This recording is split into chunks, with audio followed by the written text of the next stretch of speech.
नमस्कार दोस्तों, मैं मुकेश और स्वागत करता हूं आपके अपने चैनल मुकेश इनसाइट पर। दोस्तों, इस वीडियो में हम बात करेंगे इलेक्टोरल बॉन्ड होता क्या है और हाल ही में सुप्रीम कोर्ट ने इलेक्टोरल बॉन्ड को असंवैधानिक घोषणा करते हुए इसे रद्द क्यों किया।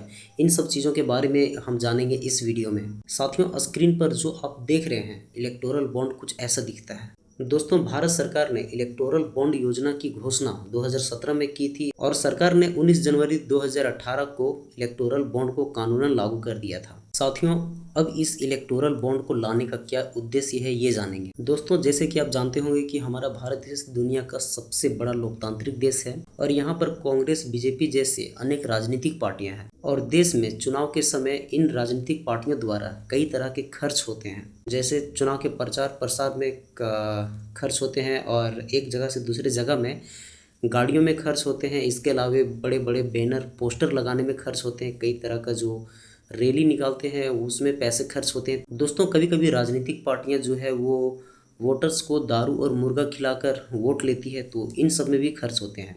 तो आखिरकार ये सब जो खर्च होते हैं, ये सब पैसे आते कहाँ से हैं।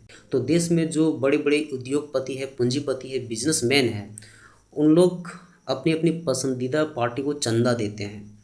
और ऐसा नहीं कि अगर कोई बिजनेसमैन अगर बीजेपी या कांग्रेस को पैसा देना चाहता है 10 लाख, तो ऐसा नहीं कि कैश जाकर उसे दे देगा।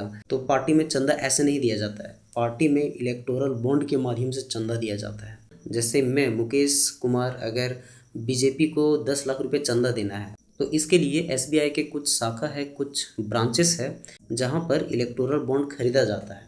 तो हम जाएंगे एसबीआई के उन शाखा में जो चिन्हित है, वहाँ पर 10 लाख रुपया हम कैश देंगे या फिर मेरे अकाउंट में जो 10 लाख रुपया है उसका हम 10 लाख का एक इलेक्टोरल बॉन्ड बनाएंगे। जो ऐसा कुछ पेपर हमें मिलेगा और ये जो पेपर है वो उस पार्टी ऑफिस में हम जमा कर देंगे। उस पार्टी ऑफिस में जो कार्य करता है वह उस बॉन्ड को एसबीआई में जमा करके कैश निकलवा लेगा 10 लाख। तो इस तरह इलेक्टोरल बॉन्ड काम करती है। और ये 10 लाख का जो इलेक्टोरल बॉन्ड है वो 15 दिनों के अंदर विड्रॉ नहीं किया, पार्टी को ऑफिस का कोई भी कार्यकर्ता अगर विड्रॉ नहीं किया, तो ऑटोमेटिक ये पैसा जो है वो पीएम केयर फंड में चला जाएगा। तो अब ये प्रश्न उठता है कि किसी भी पार्टी को कितना तक चंदा दे सकते हैं। तो इसमें कुछ फिक्स इलेक्टोरल बॉन्ड खरीदा जाता है, जैसे 1,000, 10,000, 1 लाख, 10 लाख और 1 करोड़ तक चंदा दे सकते हैं। और इसमें सबसे अहम बात यह है कि जो भी लोग चंदा दे रहे हैं किसी भी पार्टी को, तो उनका जो नाम है वो गुप्त रखा जाता है। मतलब जो चंदा दे रहा है उसका नाम सिर्फ बैंक को ही पता होता है, क्योंकि बैंक में केवाईसी का जो सिस्टम है, नो योर कस्टमर, तो उन्हीं को पता रहता है कि कौन इलेक्टोरल बॉन्ड कितना खरीद रहा है और किस पार्टी को दे रहा है। और इसमें एक प्रश्न ये भी उठता है कि कोई भी लोग किसी भी पार्टी को चंदा आखिर देते क्यों हैं। जैसे मैं मुकेश कुमार बीजेपी को अगर 10 लाख रुपया हम देंगे तो मेरा क्या फ़ायदा है। तो जितना भी पूंजीपति, उद्योगपति जो लोग हैं वो अपना फ़ायदे देखता है। अगर वो कहीं 10 लाख रुपया या 1 लाख रुपया दे रहा है तो वहाँ से कुछ उसका प्रॉफिट है। जैसे बीजेपी को एक उद्योगपति मान लीजिए कि 10 लाख या 1 करोड़ रुपया दिया, तो इसमें फ़ायदा ये है कि अगर वो सरकार चुनाव जीतती है तो सरकार बनने के बाद उसके फ़ायदे के लिए कोई कानून बनाएंगे जो उस पूंजीपति का फ़ायदा हो।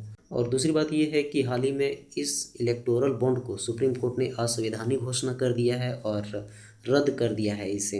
तो इसमें 5 जजों की बैठक, जिसमें मेन है सुप्रीम कोर्ट के डी वाई चंद्रचूड़, और इसमें ये फैसला किया गया है कि जो लोग चंदा देते हैं वो आयोग से यह बोला गया है कि इसकी लोगों को, जो वोटर्स है, उसको पूरी जानकारी हो को कहाँ से कितना चंदा आ रहा है। जैसे कि मान लीजिए कि भारत के जो बड़े बड़े उद्योगपति हैं उन लोग अगर चंदा देता है तो जो वोटर्स है जिसके तहत चुनाव जो जीतता है जो भी पार्टी, उनको पता होना चाहिए ना कि कौन कितना चंदा दे रहा है किस पार्टी को।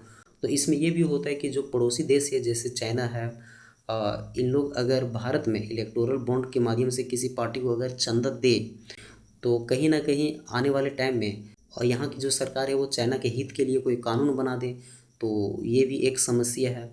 तो यह जानकारी कैसी लगी आप कमेंट बॉक्स में हमें ज़रूर बताइए और मेरा प्रयास कैसा है ये भी आप कमेंट बॉक्स में ज़रूर बताइए।